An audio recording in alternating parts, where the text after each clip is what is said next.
الحمدللہ رب العالمین والصلاة والسلام علی سید الانبیاء والمرسلین وعلی آلہ واصحابہ اجمعین، اما بعد فاعوذ باللہ من الشیطان الرجیم، بسم اللہ الرحمن الرحیم۔ آج قرآن عزیز فرقان حمید کی روشنی میں صرف آج مناقب الامام ابی بکر صدیق رضی اللہ تعالی عنہ، حضرت سیدنا ابو بکر صدیق رضی اللہ تعالی عنہ کے شان، فضیلت، خصائص، مناقب قرآن سے آج کچھ دلیلیں آپ کے سامنے آیات بینات عرض کروں گا۔ آج کل بڑے فتنے ہیں دنیا کے اندر، ایسے ظالم لوگ ہیں جو حضور صلی اللہ تعالی علیہ وسلم کے صحابہ پر زبان درازیاں کرتے ہیں، تبرہ بازیاں کرتے ہیں۔ وہ اس زمانہ کے بدترین لوگ ہیں، اور نبی کریم صلی اللہ تعالیٰ علیہ وآلہ وسلم کے جو صحابہ کرام ہیں وہ ہمارے سروں کا تاج ہیں۔ ہمارے اہل سنت کا اس پہ اجماع ہے، ہم ہر ایک صحابی کو اپنا پیشوا مانتے ہیں، ان کا تعلق، ان کے نسبت ہمارے آقا سے ہے، ہم ان کا دل و جان سے احترام کرتے ہیں۔ ان میں سے حضرت سیدنا صدیق اکبر رضی اللہ تعالیٰ عنہ کے بارے میں قرآن عزیز فرقان حمید کی آیات بینات پڑھتے ہیں۔ قال اللہ تعالی، اللہ تعالیٰ نے سورہ توبہ میں یہ ارشاد فرمایا، الا تنصروہ فقد نصرہ اللہ اذ اخرجہ الذین کفروا ثانی اثنین اذ ہما فی الغار اذ یقول لصاحبہ لا تحزن ان اللہ معنا۔ اللہ رب العزت نے قرآن عزیز فرقان حمید میں ارشاد فرمایا، اگر تم لوگ اس کی مدد نہیں کرو گے تو یقیناً اللہ ان کی مدد کر چکا ہے۔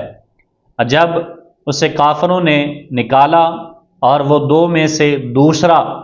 جب وہ دونوں غار میں تھے، جب وہ اپنے یار سے کہہ رہے تھے لا تحزن ان اللہ معنا، آپ پریشان نہ ہوں، اللہ ہمارے ساتھ ہے، تو غار کے اندر بھی میرے آقا کریم صلی اللہ تعالیٰ علیہ وسلم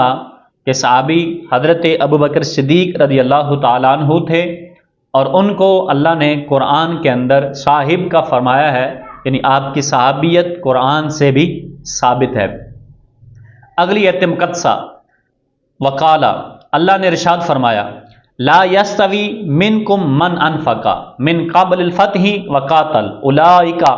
اعظم درجۃ من الذین انفقوا من بعد وقاتلوا۔ یہ سورۃ الحدید کی آیت مقدسہ ہے، جس میں رب تعالیٰ نے ارشاد فرمایا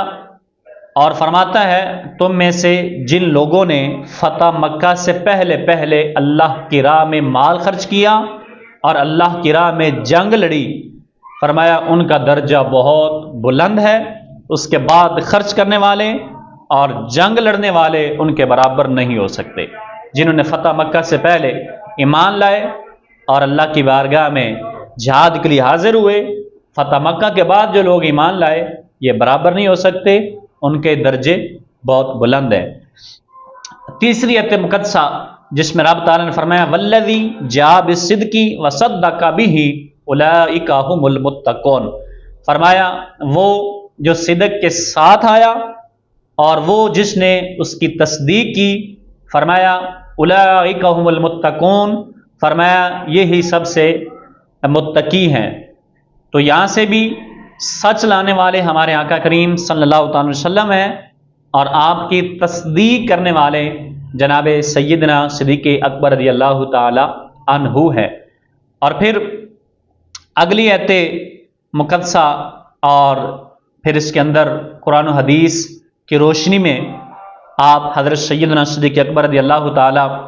عنہ کی ایسی شان دیکھیں گے کہ حضور ان کے ساتھ کیسا پیار کرتے تھے اور کیا آپ کو ان کے ساتھ ایک خاص مقام حاصل تھا۔ حضرت حبیب رضی اللہ تعالیٰ عنہ فرماتے ہیں، میں نے رسول اللہ صلی اللہ تعالیٰ علیہ وسلم کے پاس موجود تھا، اور آپ صلی اللہ تعالیٰ علیہ وآلہ وسلم نے حسان بن ثابت سے فرمایا، کیا آپ نے میرے یار ابو بکر کی شان میں کچھ شعر لکھے ہیں؟ کیوں آپ شاعر تھے اور حضور صلی اللہ علیہ وسلم کی نعت خوانی کیا کرتے تھے شعروں کی صورت میں۔ انہوں نے عرض کیا، جی ہاں، تو میرے آقا نے فرمایا، سناؤ نا مجھے۔ میں سنوں؟ انہوں نے عرض کیا، میں نے کہا آپ دو میں سے یعنی وسان یا سنینی فی الغار المنیبی وقد، فرمایا آپ دو میں سے دوسرے تھے اس برکت غار میں، اور دشمن نے اس کے ارد گرد چکر لگایا جب وہ پہاڑ پر چڑھا۔ وکان حب رسول اللہ صلی اللہ علیہ وسلم قد علموا من الخلائق لم یعدل بہ رجلا۔ حضرت حسان اگلے شعر میں فرماتے ہیں ابو بکر اللہ تعالیٰ کے رسول کے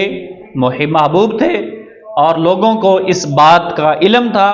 کہ نبی کریم صلی اللہ تعالیٰ علیہ وآلہ وسلم ساری مخلوق میں سے کسی کو آپ کا ہم پلہ نہیں سمجھتے، اور رسول اللہ صلی اللہ علیہ وسلم یہ ربائی سن کر آپ مسکرائے۔ یہ حضور صلی اللہ تعالیٰ علیہ وآلہ وسلم حضرت ابو بکر صدیق سے پیار کرتے ہیں، اور آپ کی شان میں حسان بن ثابت نے یہ اشعار لکھے، اور میرے آقا نے خود انہیں فرمائش کی، پھر جب انہوں نے سنایا تو میرے آقا کریم مسکرائے۔ پھر گرامی قدر حضرات، حضرت عامر تابعی فرماتے ہیں کہ میں نے حضرت ابن عباس رضی اللہ تعالیٰ عنہ سے پوچھا، لوگوں میں سے سب سے پہلے اسلام کون لایا؟ انہوں نے فرمایا، کیا تم نے حسان بن ثابت کے قول کو نہیں سنا کہ سب سے پہلے ایمان لانے والے حضرت سیدنا صدیق اکبر رضی اللہ تعالیٰ عنہ کی ذات ہے، مردوں میں سے تھے۔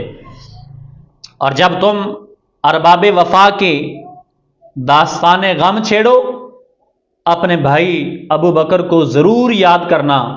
جو کچھ اس نے اسلام کی خاطر کر کے دکھایا ہے وہ نبی کے بعد تمام لوگوں میں سے سب سے افضل ہے، بڑا متقی ہے، قابل اعتماد ہے، اور اپنی ذمہ داری کو سب سے زیادہ احسن طریقے کے ساتھ نبھانے والا حضرت سیدنا صدیق اکبر رضی اللہ تعالی عنہ ہے، اور وہ دوسرے نمبر پر تھا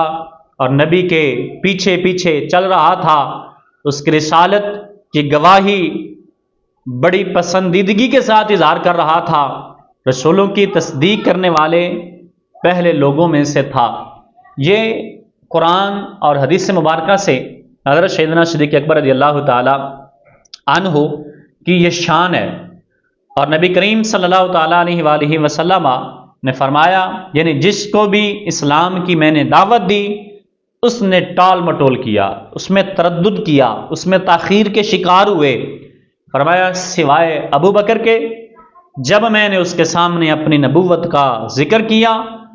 انہوں نے بغیر تردد کے، بغیر ٹال مٹول کے، ساتھ ہی نبی کریم صلی اللہ تعالی علیہ وسلم کے ہاتھ پہ بیعت کی اور دائرہ اسلام میں داخل ہو گئے۔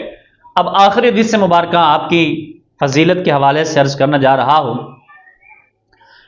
حضرت ابو ہریرہ رضی اللہ تعالیٰ عنہ اس حدیث مبارکہ کے وہ راوی ہیں۔ حضرت سیدنا ابو ہریرہ فرماتے ہیں نبی کریم صلی اللہ تعالیٰ علیہ وآلہ وسلم نے فرمایا، مجھے آسمان پر معراج کی رات جب لے جایا گیا تو میں جس آسمان سے بھی گزرا، آسمان پر میں نے اپنا نام محمد صلی اللہ تعالیٰ علیہ وسلم یعنی اپنا نام محمد رسول اللہ لکھا ہوا دیکھا، اور میں نے دیکھا میرے نام کے پیچھے جس کا نام لکھا ہوا تھا وہ حضرت سیدنا صدیق اکبر رضی اللہ تعالی عنہ تھے۔ یہ شان حاصل ہے حضرت ابو بکر صدیق اکبر کو کہ نبی کریم صلی اللہ تعالیٰ علیہ وآلہ وسلم پر اپنی جان، مال، اپنی اولاد، ہر چیز اللہ اور اس کے رسول کی خاطر آپ نے قربان کر دی۔ اللہ تعالیٰ نے آپ کی شان میں قرآن میں بھی آیات بینات کو نازل کیا ہے، اور رسول اللہ صلی اللہ علیہ وسلم کی حدیث مبارکہ سے بھی نبی پاک نے اپنے یار غار، یار مزار حضرت ابوبکر صدیق رضی اللہ تعالیٰ عنہ کی فضیلتیں بیان کی ہیں۔ یہ تھا مختصر حضرت سیدنا صدیق اکبر کا فضیلت اور ان کی شان قرآن اور حدیث کی روشنی میں۔ آج وہ بڑے نیک لوگ ہیں اور وہ یقیناً کامیاب ہیں جو حضرت ابو بکر سے محبت کرتے ہیں، اور حضرت عمر سے پیار کرتے ہیں، حضرت عثمان سے پیار کرتے ہیں، مولا علی سے محبت کرتے ہیں، اہل بیت سے پیار کرتے ہیں، اور حضور کی ساری اہل بیت اور حضور کے سارے صحابہ اور صحابیات سے پیار کرتے ہیں، اور وہ اس زمانے کے بدترین لوگ ہیں جو کسی صحابی پر زبان درازی کریں، کسی صحابی کو غلط کہیں اور اہل بیت کو نہ مانیں، وہ زمانے کے بدترین لوگ ہیں۔ اللہ کا فضل ہے، اللہ نے ہم سب کو اہل سنت میں سے پیدا کیا، اور ہم حضور کے ساتھ ہر اس نسبت کا احترام کرتے ہیں جس کا تعلق ہمارے حضور کے ساتھ ہے، چاہے وہ حضور کی ذات ہو، حضور کی صفات ہوں، حضور کے خصائص ہوں، حضور کے معجزات ہوں، حضور کے کمالات ہوں، حضور کی اہل بیت ہو، حضور کے ازواج ہوں، حضور کے بیٹے ہوں، حضور کی بیٹیاں ہوں، حضور کی نواسیاں ہوں، اور پھر اسی طرح حضور کے صحابہ اور صحابیات، ہر ایک کا احترام ہم سچے دل سے کرتے ہیں۔ یہ خاص اللہ کا اہل سنت پر فضل اور کرم ہے۔ دعا ہے اللہ تا قیامت تک اہل سنت کو آباد و شاد رکھے۔